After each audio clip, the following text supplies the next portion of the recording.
So, how do you think your start to the season in La Liga 2 has been? Yeah, I think we've had an alright start to the season. I think it was always going to be tricky coming into this division, having been promoted last season, and we aren't the biggest team. We haven't got the infrastructure in place. We haven't got the budget in place. So it was always going to be difficult coming into this division. But I think we've had a really good start, and I'm really proud of us so far. You used to be the manager of Real Oviedo. What's it like when you come up against one of your former clubs? Yeah, so obviously I did manage Oviedo for a little while back in the day, and we did great stuff with Oviedo. Today, obviously, the TomFM derby is what I suppose it's going to be called. That's what the fans are calling it, at least. I've not called it that at all because I wouldn't be so self-centered to call it the TomFM derby. But from what I've heard, everyone else is calling it the TomFM derby. So if that's what it wants to be called, I'll allow it. I can't stop people from calling it the TomFM derby. So yeah, probably one of the biggest games of the season. Not just for us, but for the whole division as well, I would imagine. So hopefully we do well and we get the win.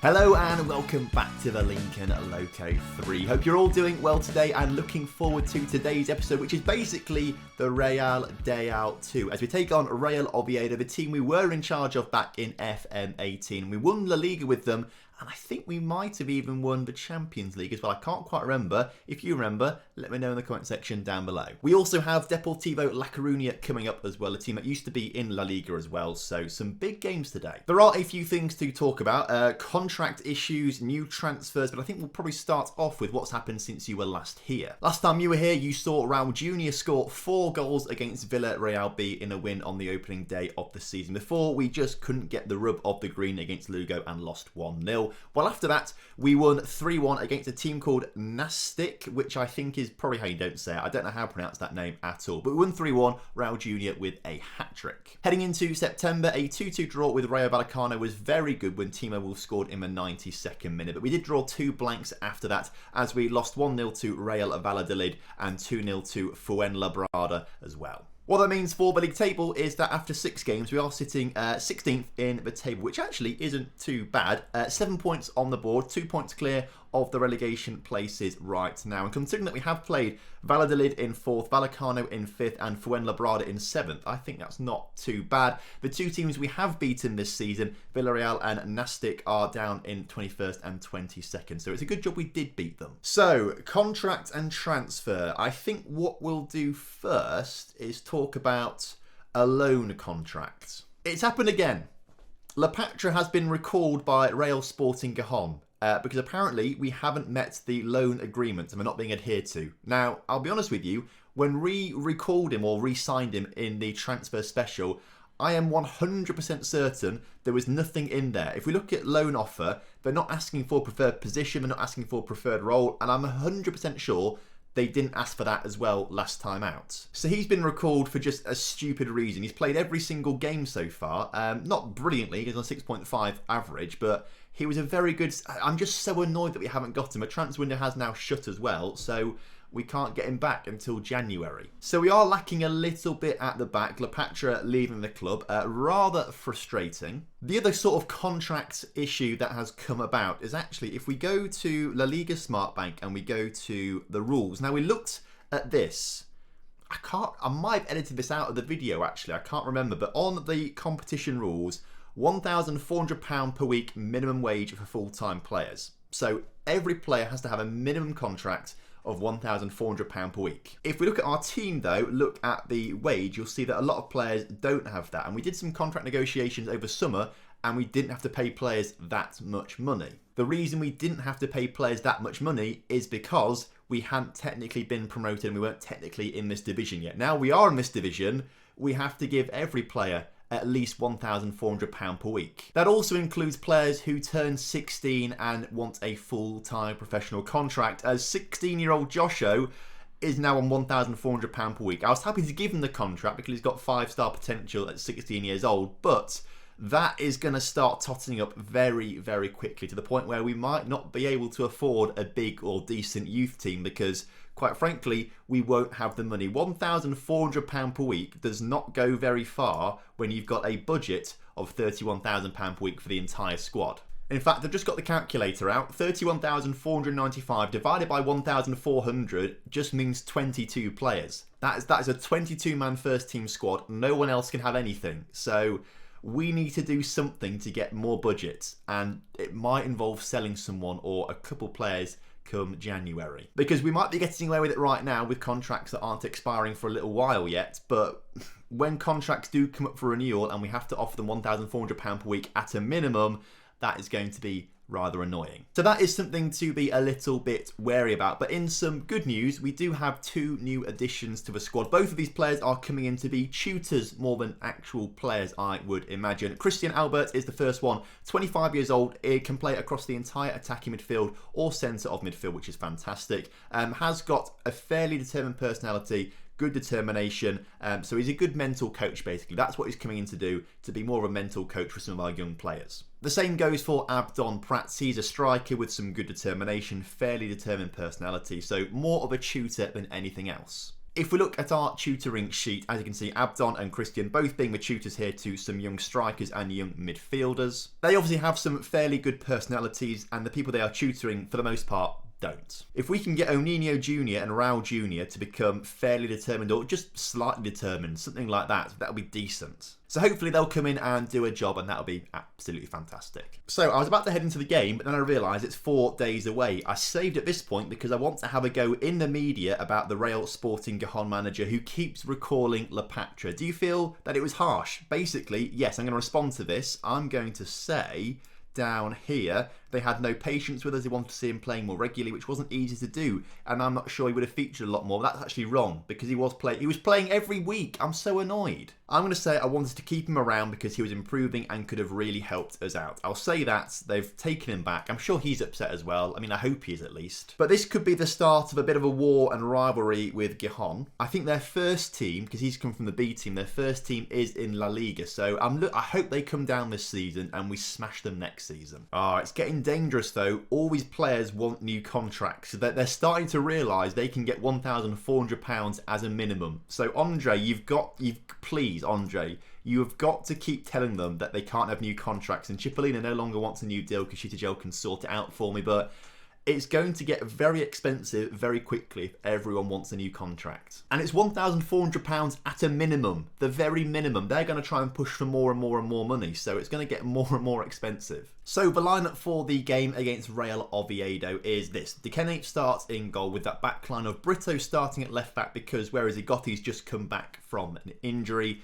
We're going to try Sheetajel to start off with, where La Petra was, but it's going to be a battle between him and Anthony to fill that position. But obviously Cesar and Cahinde, their places are even more solidified now. Thompson was playing right back because Diego Garcia was suspended for the last game, I believe, or I can't remember why he wasn't playing last game basically. But Diego Garcia will come back onto the pitch with Scott Marshall and Tomic starting in the centre of midfield.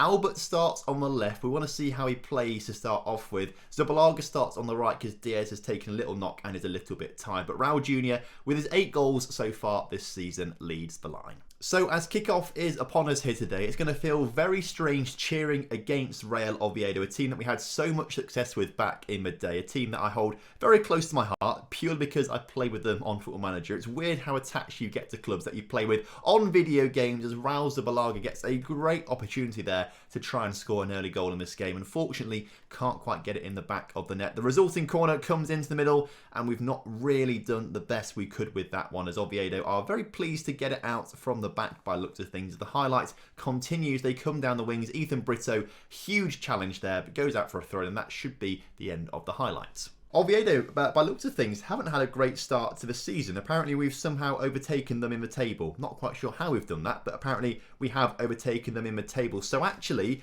if they are right alongside us in the league, as Raul Zubillaga gets his first goal of the season, this is the game that we have to aim to win. Win this game. These are the sorts of games that we have to win if we don't want to get relegated this season. So it's a great start for us. I don't think we've seen anything from Oviedo yet, and it's a great goal there for Raul Zubillaga. I don't want Oviedo to get relegated though, but I'd obviously prefer us to not get relegated before them. So as long as we can just win all our games against Oviedo, as Raul Zubalaga, I think is offside in the process. The linesman behind me, which you can't see unfortunately, had his flag raised up. There is an offside in there. It's going to VAR. I'll be honest with you, I'm not so sure. It has been disallowed though. I want to see the replay on this, which we're not going to see apparently. I'll trust the VAR this time, but I'm not happy with it. So we seem to be the early kick-off today. Our win so far puts us up to 9th in the table, which is fantastic, but I'm sure we'll come straight back down again once other results happen later on in the day. Of course, this does rely on us actually winning this game. You know, Oviedo could come back in the second half and beat us, but we have had the better of the play in the first half, so I'm very pleased with what I've seen. Chance for Oviedo right now. The first attack we've seen from them today as they play the ball nicely around the area, and I think Cesar gets a very lucky block on there to stop it going in the back of the net as we clear their corner. Luckily, the highlight just finished after that, so no issues there, but we do need to be careful and guard against complacency in this second half. Who's not playing particularly well? It's the wing-backs again, sort of. But again, that's kind of the game being a bit broken, not playing particularly well. Shitijel not in the great game either. So I think Brito will come off for Gotti. Shitijel will come off for Anthony. We'll see how they do at the back. So just to try and solidify ourselves a little bit. Let's try and not concede a late goal. 15 minutes or so to go though, and it's still looking good for us. I mean, we have dominated the proceedings today. This is the best we've played all season, I think, since that first game of the season against Villarreal B. I'm very pleased with how we've played. In terms of controlling the game, we've not seen anything from Oviedo, apart from right now, which it's getting me a little bit worried as they just seem to run through the middle of the pitch, and it's a great save from Dekene. Still though, Oviedo are trying to come forward. Gotti with the clearance only as far as Daniel, who we might have had on loan at our club from, I think he's a Real Madrid player, I believe. We had him on loan a few seasons ago. Didn't really do much for us because we didn't play him all that much. But it looks like Oviedo have got him, unless it's just someone else called Daniel. It is someone else called Daniel because he's played for Oviedo his entire career. But it doesn't matter because we've won that game 1-0. That is a very important 3 points to pick up. That was absolutely fantastic. And we have won the TomFM derby. Although if we'd lost it, I would have claimed that we would have won it as well because at heart, we're also the Real Oviedo manager still. But very happy with the point. But very happy with the 3 points we've picked up there. After all the other results, we move up to 12th in the table. And we are now 4 points off the relegation zone, so you'll love to see it. Club's still interested in Zubalaga.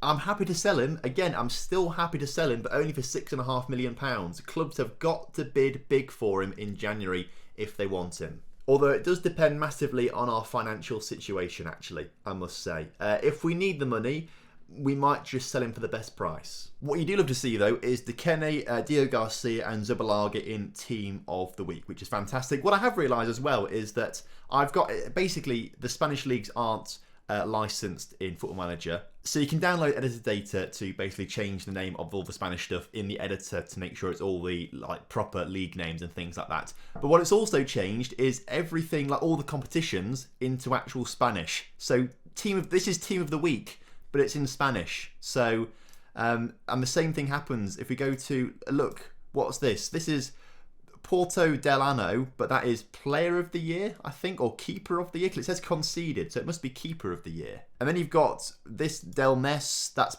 Player of the Month, which Raul won because he got 7 goals in 3 games. So it's all in Spanish, which is a little bit annoying because I can't read it. Ethan Brito also wants a new contract, one of many players who wants a new contract, and one of many players that Andre Shitijel is going to tell, leave it, lad. And he does again. Next up, though, Deportivo La Coruña, who are a very interesting club to manage in Football Manager. I'd recommend giving them a go if you're stuck for a team, because I believe, if I remember correctly, they had... Well, they started playing terribly, basically. If I can find them on here somewhere. Where are they? Oh, we're down in 21st. This could be a double win episode for us today if we're lucky. But as you can see, Deportivo, right, it's kind of not behind my head, really.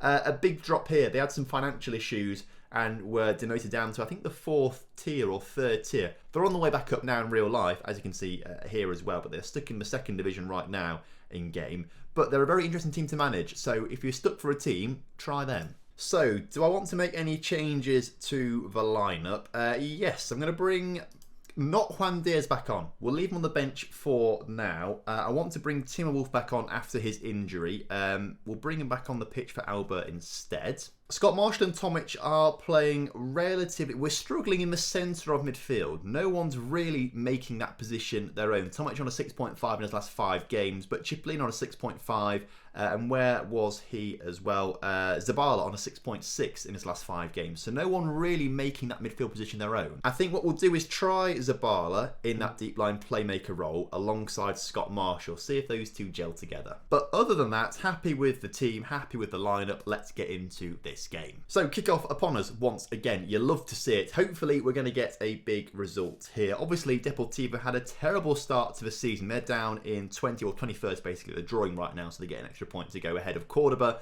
But hopefully it just means another win for us. 20 minutes into the game though, and only 1 shot, and that is for Deportivo. 2 shots for them now, but the first highlight of the game is coming towards us as Zabala into Dio Garcia, into Scott Marshall. Nice passing play around the attacking third of the pitch. Dio Garcia back to Zabala, forward in towards Raul Jr., who we've not really seen anything from today.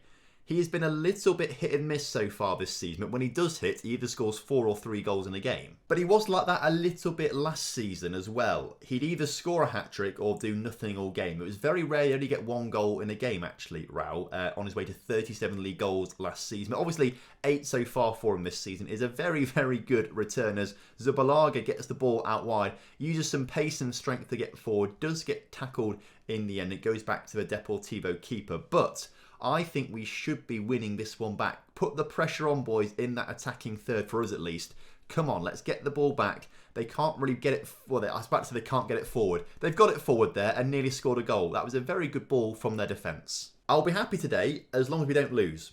That's the main thing, as long as we just don't lose. 43 minutes on the clock, though. We're still yet to have a shot in this first half, and we've nearly conceded one there. Deportivo clearly have a game plan, and they know what they're doing. So half-time, I'm going to thrash my arms about, far from pleased from what I've just seen, because we did play terribly in that first half compared to how we played against Oviedo. I don't think the 1 or 2 changes that we made to the lineup are going to have that much of an impact on how we play. So I just feel the team as a whole aren't doing particularly well today.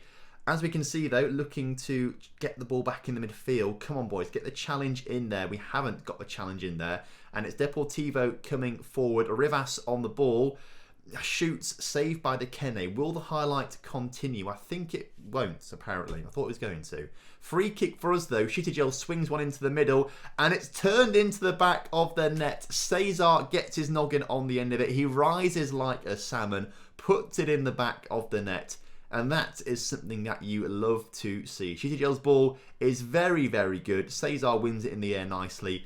And we are on our way to picking up the 3 points today. I'm going to make some changes, though. Raul Jr. has been nowhere today. We'll swap him with Zubalaga and we'll bring Juan Diaz onto the pitch instead.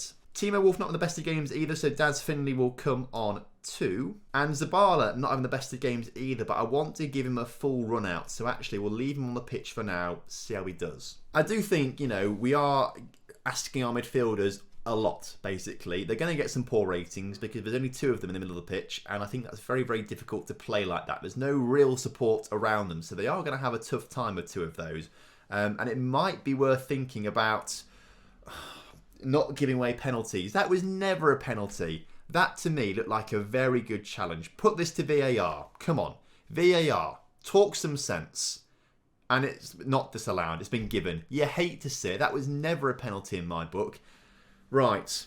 Make the save to Kene. He does make the save. What a keeper he is. You love to see it. Resulting corner, though. We need to defend this. Still need to be strong at the back. And we do get it cleared. And that is the end of the highlight. Come on, let's get the win today. What I was going to say was, it was mentioned in the comment section last time, maybe moving one of our centre-backs to a stopper role. So they're a bit further forward than the other centre-backs as Juan Diaz picks up a knock. That is not good. For the final few minutes then, we will bring Jezovic II onto the pitch. Hopefully that's not a bad injury for Diaz, but if it is, we do have Raul Zubalaga who can play on the right wing. So it's not all doom and gloom, but by looks of things, another 1-0 victory and another set of 3 points today. This episode has been huge. And actually, somehow, it's put us 6th in the table. That is mad. We've gone from 16th to 6th in the table. Dia's out for 2 to 3 weeks, so actually might just be for international break. So he might be okay, actually.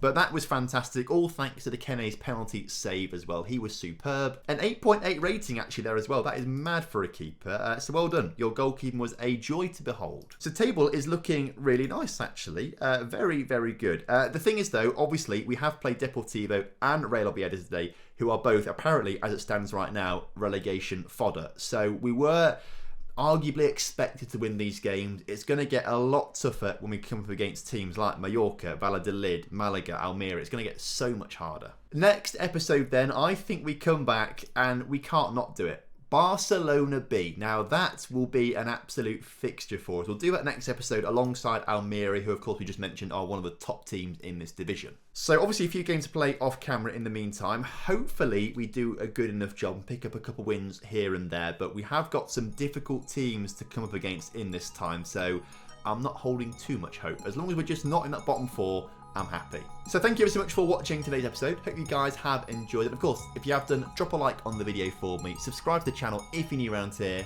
And I will see you next time. Have a good one. Goodbye.